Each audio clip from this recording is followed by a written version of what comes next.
So in this lesson, we're going to take a look at polynomial functions.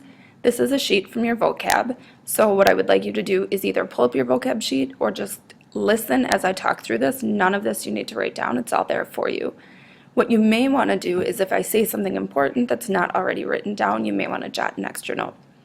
So first we're going over what the definition of a polynomial function is, and as you can see here, it's kind of a complicated looking formula when it's really not. All it's saying is that if you have coefficients that are either integers or fractions, some sort of real number, and you have a variable to an integer power, a whole number power, it's got to be non-negative, so it could be 0, as in the case of this constant, or it could be 1, 2, 3, the counting numbers.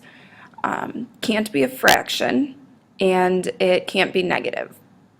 So here are some examples of polynomial functions that you are familiar with seeing. You'll see the integer exponents here, and then the integer would be 1, the whole numbers. Integers include negatives, whole numbers do not, so that's where I'm clarifying myself. And then just as a reminder of what a leading coefficient is, when the polynomial is written in standard form with the highest power first, the leading coefficient is the coefficient of the first term. And then here, this is considered a polynomial function. It's a constant function, and the degree would be 0. So the degree of the polynomial is the highest power on any term. Here's some information about what the graph of a polynomial function looks like. Continuous means that you could graph it without picking up your pen. No breaks, no holes, no gaps. So you'll see the first is an example of a polynomial function. It's continuous and it's smooth. There are no sharp corners. Like if you think about the absolute value function, when you've got that v, there's a sharp corner. That is not considered a polynomial function.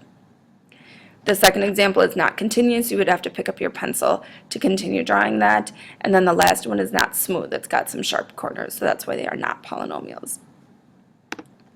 All right, so this first example, we're going to be taking a look at just identifying what the shape of each graph is. So this is going back to thinking about some of the parent functions we looked at, and also recognizing what the highest power does to the shape of the graph.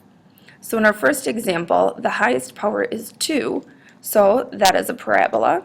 When we give the basic shape of the function, you could either say that it is a U shape, or you could say that, or you could literally write U-shaped if you don't want to draw out the shape of the graph.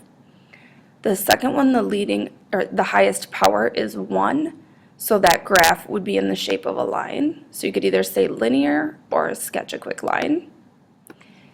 This one, the highest power is 3, so that's a cubic function. So that's the one that looks like the snake.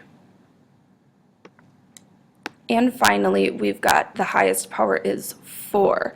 When it's the fourth power, it'll actually look like a W.